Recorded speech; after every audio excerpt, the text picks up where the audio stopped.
Selamat pagi, berkah dalam sahabat Kemenak dimanapun Anda berada. Bagaimana kabarnya hari ini? Semoga kita semua dalam kondisi yang tetap sehat dan semangat ya. Senang sekali dalam kesempatan yang istimewa ini, saya Vanda dapat hadir kembali di sini dalam tayangan Podcast Kemangi yang merupakan salah satu layanan informasi berbasis digital yang dirilis oleh Kantor Kementerian Agama Kabupaten Banyuwangi agar semakin dekat di hati masyarakat dan tentunya menyajikan informasi menarik khususnya bagi keluarga besar Kantor Kementerian Agama Kabupaten Banyuwangi. Kami akan selalu berupaya untuk menyajikan informasi menarik dengan tema-tema yang apik di setiap waktunya. Oleh sebab itu, tetap stay tune dan selamat menyaksikan tayangan podcast dari kami. Jangan lupa mohon bantuan subscribe, like, serta komen, dan share linknya untuk keluarga tercinta ya. Tema istimewa yang akan kami bahas pada hari ini adalah tentang pelayanan pendidikan agama Katolik di Kabupaten Banyuwangi. Hari ini saya sudah ditemani oleh salah seorang narasumber dari Pengawas Pendidikan Agama Katolik Kantor Kementerian Agama Kabupaten Banyuwangi, Ibu Dr. Anda Elizabeth Sri Mulyati, atau yang lebih akrab disapa dengan Ibu Sri. Mari kita sapa bersama. Selamat pagi Ibu. Selamat pagi. Bagaimana berkah dalam Ibu? Bagaimana kondisinya hari ini? Sehat sekali. Sehat. Puji Tuhan ya Bu ya. Senang sekali kita bisa bertemu di sini hari ini. Tuhan. Sudah siap ya Bu untuk berbagi informasi? Siap Mbak Panda. Sudah siap. Baik, sahabat Kemenak di sana yang berada di luar, kami sebelum memulai kegiatan ini mohon izin untuk memulainya dengan berdoa terlebih dahulu, agar apapun informasi yang akan kami sampaikan nanti, berjalannya kegiatan ini dari awal sampai akhirnya nanti selalu mendapat perlindungan dari Tuhan. Dan mohon izin, doa akan kami pimpin secara Katolik. Mari Bu, kita berdoa terlebih dahulu. Dalam nama Bapa dan Putra dan Roh Kudus. Amin. Allah Bapa di surga, kami mengucapkan syukur atas rahmat yang boleh kami terima pada hari ini. Kami Kau perkenankan untuk dapat hadir di sini dalam rangka berbagi informasi kepada sahabat Kemenak. Kiranya Tuhan, kami mohon curahkanlah rahmat Roh Kudus-Mu agar dapat membimbing kami dalam bertutur dan bersikap, sehingga informasi yang akan kami bagikan pada hari ini dapat diterima dan bermanfaat bagi penikmat sajian podcast ini.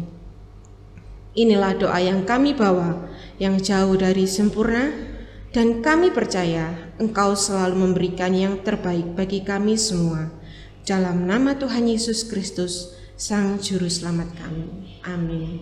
Dalam nama Bapa dan Putra dan Roh Kudus. Amin. Baik Ibu, sesuai dengan tema yang kita bawakan hari ini mengenai pelayanan pendidikan agama Katolik di Kabupaten Banyuwangi. Iya. Boleh ya Ibu kasih bocoran kepada kita? Kira-kira ada berapa sih jumlah guru pendidik agama Katolik di Kabupaten Banyuwangi? Iya, Mbak Panda. Terima kasih. Salam sehat dan bahagia untuk kita semua. Sebelum kita lanjut bincang-bincang kita dan sharing-sharing kita berkaitan dengan kepengawasan pendidikan agama Katolik di Kabupaten Banyuwangi, izinkan saya menyampaikan salam hormat dulu kepada Bapak Kepala Kantor Kementerian Agama Kabupaten Banyuwangi, Bapak Dr. Haji Muhammad Amak Burhanuddin MPDI. Kemudian juga kepada Bapak Kasubag TU, Bapak Kasih, dan para penyelenggara pada Kantor Kementerian Agama Kabupaten Banyuwangi, serta rekan kerja ASN maupun non-ASN yang ada di Kantor Kementerian Agama se-Kabupaten Banyuwangi semuanya. Baik, begitu Mbak Vanda, salam kami yang pertama.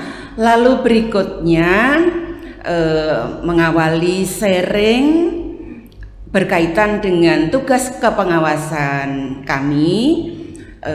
Perlu diketahui bahwa kami berkecimpung di kepengawasan pendidikan agama Katolik itu mulai tahun 2010 gitu ya, tahun 2010. Pada waktu itu guru agama Katolik banyak, masih banyak sekali ya.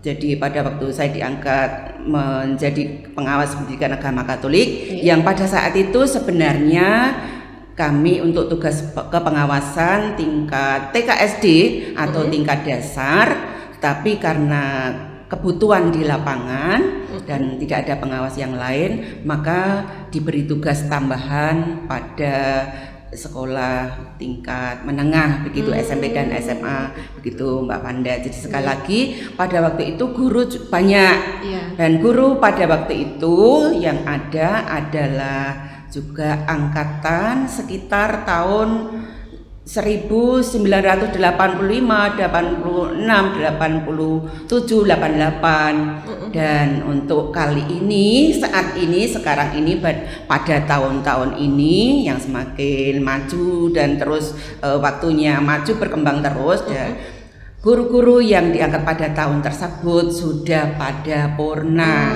Banyak sekali yang sudah purna.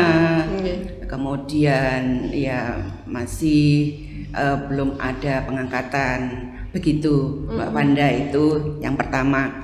Jadi kita perlu menata, jadi bagaimana supaya pelayanan pendidikan agama Katolik bagi siswa-siswa yang tersebar dari 25 kecamatan yang ada di Banyuwangi ini bisa terlayani dengan baik begitu. Untuk guru saat ini benar-benar sangat prihatin Mbak Panda. Kenapa itu, Bu? Prihatin. Mengapa? Karena ya itu tadi, bahwa pengangkatan sudah lama dan selama periode sudah berapa ya, sekitar 30 tahun ini Mbak Panda, ini belum ada pengangkatan. Iya. Sehingga ya itu tadi sudah pada purna begitu. Ya, Bu, ya. Jadi sekarang ini yang ada yang negeri tinggal dua saja, tinggal Bu. 2 orang itu berada di tingkat dasar, ya. Untuk tingkat dasar tinggal 2, ya. Untuk tingkat SMP dan SMA tidak ada yang negeri. Kemudian untuk yang swasta, untuk tingkat dasar itu juga hanya ada 2. Itu yang saya sebutkan ini yang memang spesifik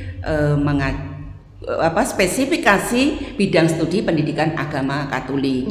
Jadi untuk tingkat dasar hanya ada 2 yang negeri, kemudian yang swasta juga hanya ada 2, kemudian yang tingkat SMP negeri kosong, ya, kemudian yang swasta itu ada 3.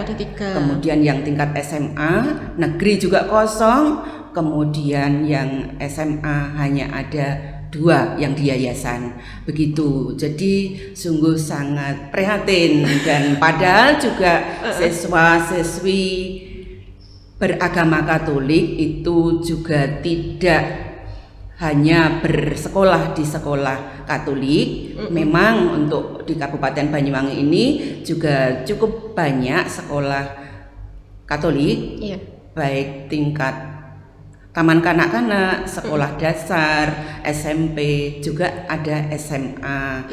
Pada umumnya memang anak-anak Katolik berada di sekolah Katolik, tetapi oleh karena sesuatu hal, ya, jauh dari sekolah Katolik dan sebagainya, banyak juga anak-anak Katolik yang bersekolah di sekolah negeri maupun di swasta lainnya, yang tentunya juga perlu mendapat pelayanan pendidikan agama Katolik sama dengan agama yang lain begitu.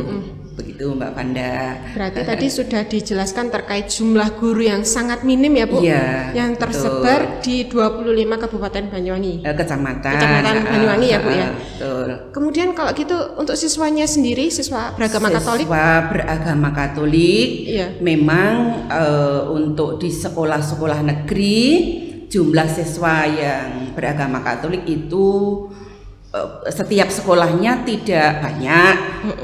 Dalam satu sekolah mungkin ada 2, ada 3, ada 4 gitu, bahkan hanya ada 1 kadang begitu Mbak Panda. Tetapi bagaimanapun kan juga pelayanan pendidikan agama itu tetap harus berjalan. Benar.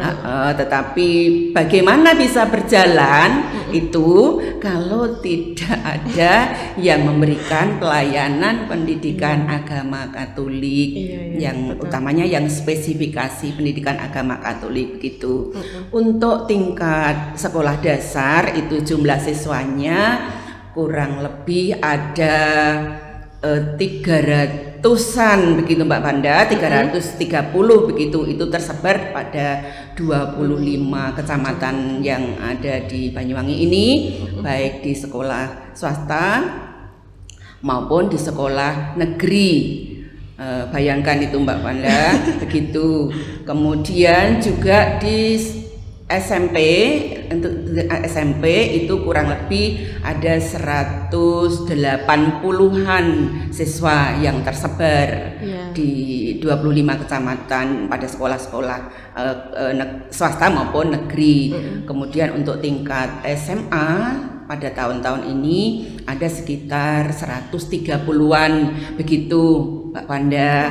Jadi ada siswa Katolik sejumlah itu, dan banyak dari antara mereka yang belum mendapat pelayanan pendidikan agama dari guru yang memang spesifik pendidikan agama Katolik. Begitu ini. Wah, perbandingannya jauh sekali ya Bu ya. Siswanya berapa, gurunya berapa ya Bu ya. Gitu. Terus kemudian cara yang bisa untuk mensiasati hal ini tuh seperti apa Bu? Baik Mbak Panda, kan berkaitan dengan tugas kepengawasan kami ya, kita juga perlu memberikan pelayanan ya. Kita juga sering mendapat informasi baik itu dari gereja, baik itu dari umat, atau juga dari sekolah, di mana menginformasikan kepada kita pengawas ya, bahwa ada siswa-siswa di sekolah sana sini yang belum mendapatkan pelayanan itu. Maka kami juga berusaha untuk menata bagaimana supaya anak-anak yang tersebar di Kabupaten Banyuwangi ini dapat menerima pelayanan pendidikan agama Katolik semaksimal mungkin dengan kondisi dan situasi yang ada. Yang pertama, kami mengadakan pendataan begitu Mbak Wanda, mengadakan pendataan baik melalui Diknas, kemudian melalui Korwil di setiap kecamatan itu ada juga informasi-informasi yang kami terima dari umat atau dari gereja atau dari para guru, itu kita tindak lanjuti. Lalu kita mengadakan konsultasi, koordinasi, kunjungan ke sekolah. Apakah di sekolah tersebut ya memang betul-betul siswanya Katolik, karena dalam data yang ada di apa kita dapatkan itu kadang-kadang informasi yang kita terima Katolik, tetapi pada ternyata kenyataannya Kristen, atau kadang sebaliknya begitu. Kadang sebaliknya informasinya Kristen ternyata Katolik begitu. Jadi masih masyarakat umum itu antara Kristen dan Katolik sering disamakan, padahal berbeda gitu. Kristen Katolik begitu ya, itu dua agama begitu. Jadi kita mengadakan koordinasi, konsultasi kepada sekolah ya, kepala sekolah, apakah anak-anak itu sudah kalau betul-betul Katolik, apakah sudah menerima pelayanan pendidikan agama Katolik atau belum. Jika belum, kami berusaha untuk menghubungkan dengan paling tidak, karena situasi guru yang minim ya, paling tidak kita bisa menghubungkan kepada guru yang beragama Katolik yang ada di sekolah tersebut begitu. Kalau ada itu Mbak Panda, kalau ada. Kalau tidak ada, lalu kita mencarikan guru beragama Katolik yang ada di kecamatan itu, begitu, di kecamatan itu. Kalau tidak ada lagi Mbak Panda, lalu kita berkoordinasi dengan gereja, bidang pewartaan, untuk siapa yang dalam kondisi seperti ini diberi tugas melaksanakan pelayanan pendidikan agama Katolik untuk siswa-siswa di sekolah yang belum mendapatkan pelayanan pendidikan agama Katolik. Itu yang pertama. Lalu yang kedua, kita juga mengadakan konsultasi koordinasi dengan penyuluh non PNS agama Katolik, begitu. Yang dalam hal ini tentu kami juga selalu berkoordinasi dengan penyelenggara Katolik, begitu. Jadi yang penyuluh agama Katolik non PNS itu mempunyai tugas antara lain salah satunya itu saya kira juga memberikan pendampingan, pembimbingan untuk siswa-siswa yang perlu mendapat pelayanan seperti itu. Maka kita adakan koordinasi, konsultasi, lalu kita tindak lanjuti untuk supaya bisa penyuluh agama Katolik non PNS itu diberi tugas untuk memberikan pelayanan agama di sekolah-sekolah yang belum ada yang melayani, begitu. Tetapi lagi jumlahnya juga sedikit. Sekolah-sekolah yang sangat jauh juga masih tetap sulit dijangkau, begitu. Pada antara lain begitu. Jadi selama ini yang kita laksanakan untuk mengatasi kesulitan itu, begitu. Kita tetap berjuang untuk supaya mereka mendapat pelayanan, begitu. Tadi kan seperti yang Ibu ceritakan ya Bu di awal, bahwa jumlah sebaran siswa ini juga tidak menentu. Di satu sekolah bisa satu, bisa ada dua, bahkan ada yang 3 dan lain sebagainya ya Bu ya. Terus kemudian kan Ibu juga minta kolaborasi bantuan dari antara dari gereja, dari penyuluh dan guru-guru yang beragama Katolik yang berada di sekolah atau kecamatan tersebut. Kemudian untuk pelayanan pengajaran agamanya itu gimana? Apakah mereka dikumpulkan atau seperti apa itu? Baik Mbak Panda, untuk Bapak Ibu guru pendidikan agama Katolik yang kebetulan berada di sekolah itu, pelaksanaan pendidikan agama Katoliknya dilaksanakan di sekolah tersebut, begitu. Jadi dilaksanakan di sekolah tersebut pada jam tersebut, begitu.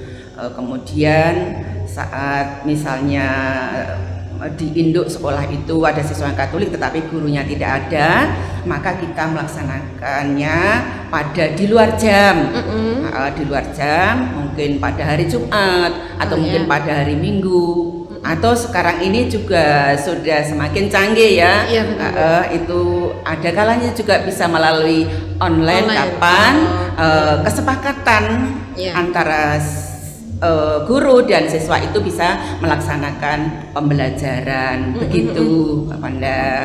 Jadi banyak hal yang bisa dilakukan ya untuk berupaya mensiasati kekurangan guru tadi ya Bu. Kita berusaha untuk mensiasati itu. Kemudian Bu, kan ini kan posisinya guru sudah semakin minim.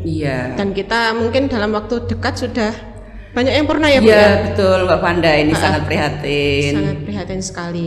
Kemudian yang ingin saya tanyakan di sini, untuk kewenangan pengadaan guru pendidikan agama Katolik itu sebenarnya berada di bawah Kementerian Agama atau Diknas atau gimana itu Bu? Berkaitan dengan kewenangan pengangkatan ini adalah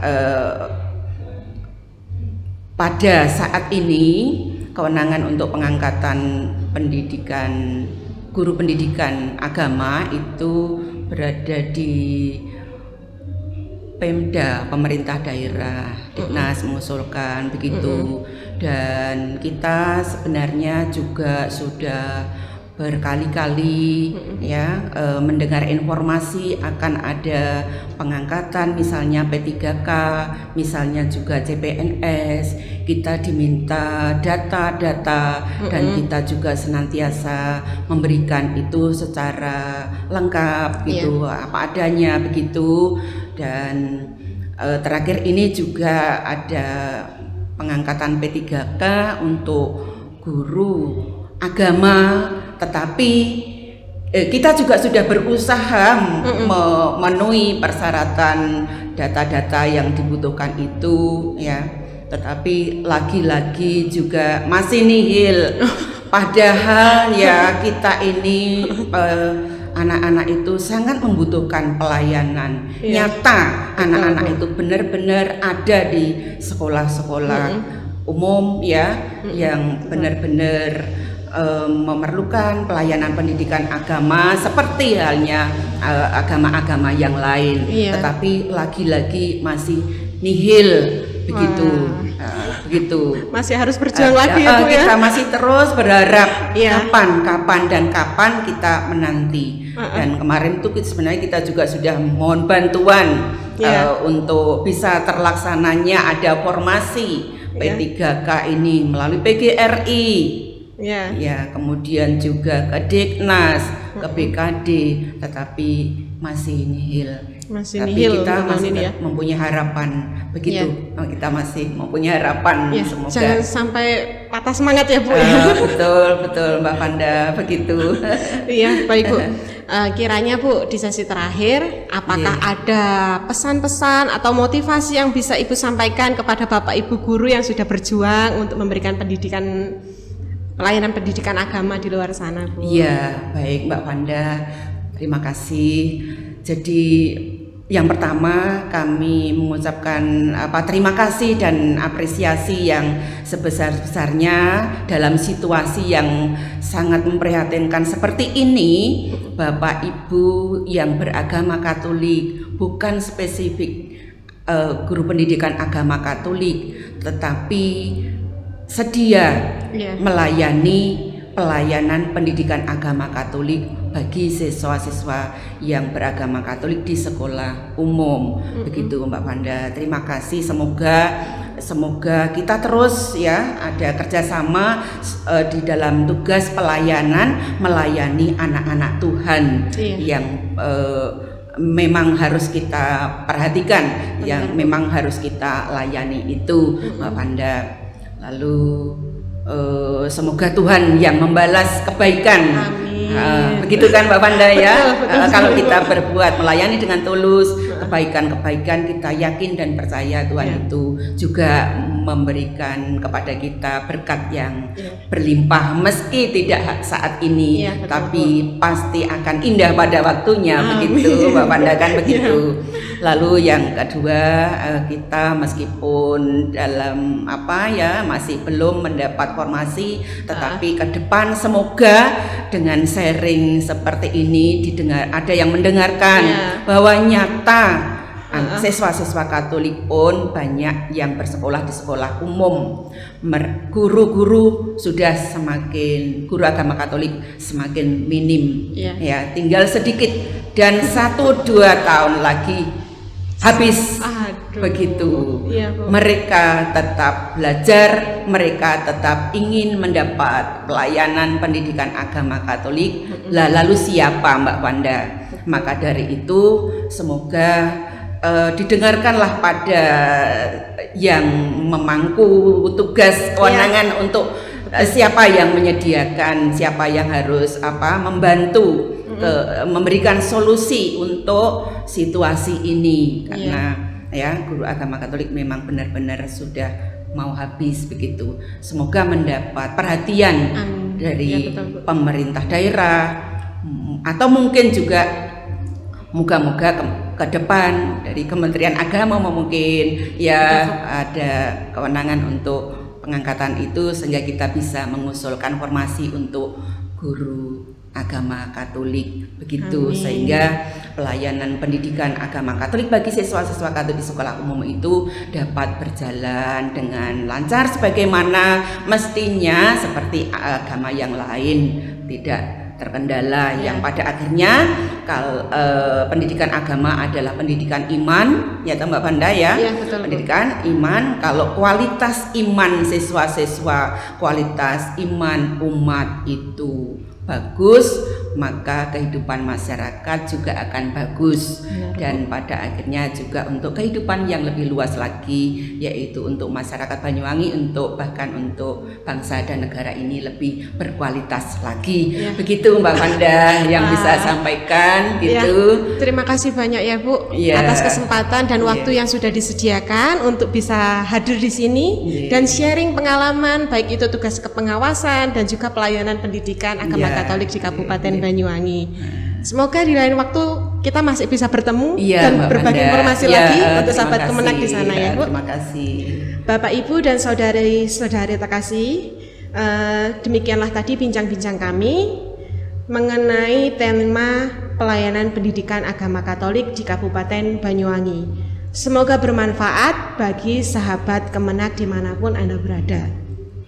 Saya selaku host pada hari ini, mohon maaf manakala ada kata-kata yang kurang berkenan di hati sahabat Kemenak semua.